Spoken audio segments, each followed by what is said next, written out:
For the love of God, why do dentists ask a person to talk when you clearly have your hand in their mouth?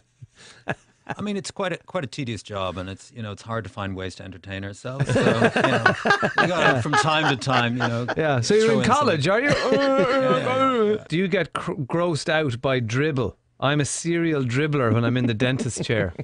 In dental circles, dribble is considered a sign of great beauty. So, we like and we encourage it in our patients.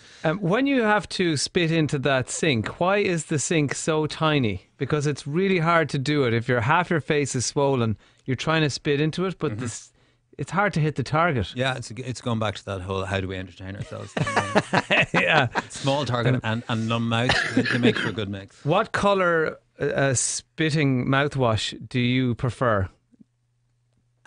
Well, we've got two, green and Pink. And pink. We kind of reserve green for Fridays. It's our special occasion colour. Is there anything that patients do that annoy you? Or something you wish they would do or not do before they come into you? Just open their mouths, please, if you're listening. As wide as you can. Just open. That's it. Are people reluctant to open their mouths? Some people just don't like opening their mouths, and I think there's this kind of.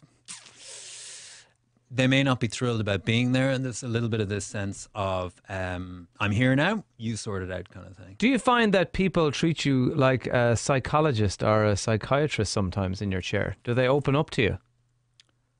Some do, yeah. I've had some do. One of the things that we can spot, which we probably be the first line of defense, is bulimia. We can see that in patients because it has a very obvious effect on their teeth. So that can be a conversation that we'd have with a patient, and that may be the first time they've been confronted with it. So you can build up quite a close relationship with the patient. That's one example where, there's an element of confident, I suppose. And are you required to do anything at that point, or just direct them that they should go and talk to the GP or whatever it is? Or in terms of how we look after their dental health, clearly, we've got a requirement. But in terms of their mental and their physical health,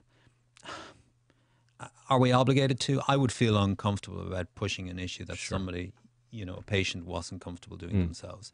So I would encourage them to speak to their GP or speak to a counsellor, whoever is appropriate. Okay. But personally, I wouldn't push the button on them. Final question from Tony O'Connor says, if you win Dentist of the Year, do you get a little plaque? I don't know. I'll let you know if it ever happens. Listen, Dr. Nick Byrne, thank you so much for talking to us today and taking part in Ask Me Anything for Today FM. Guys, thanks a million. I think he hated that joke so much he's going to pull all our teeth out. I've heard it about 10 times.